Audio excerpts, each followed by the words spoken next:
going to cook Murag, Balti Murag. It's a Punjab dish basically, it's a Punjab style cooking. Ingredient will be standard. So this is cinnamon stick. I put it. Oil is heated, already preheated. I'm going to add this one.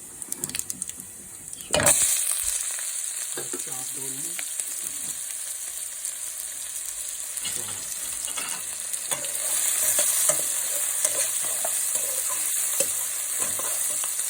Balti Murag, the chicken in the big pot.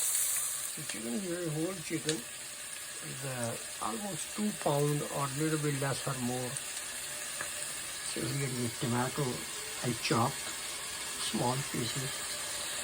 So this is chicken right here. And now once it gets golden brown, I'm going to add chicken.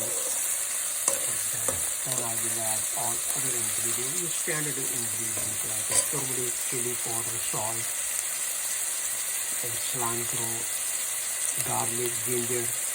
All those goes in there. And then I'm going to put the chicken after that once the gravy is ready. So then I'm going to make short videos.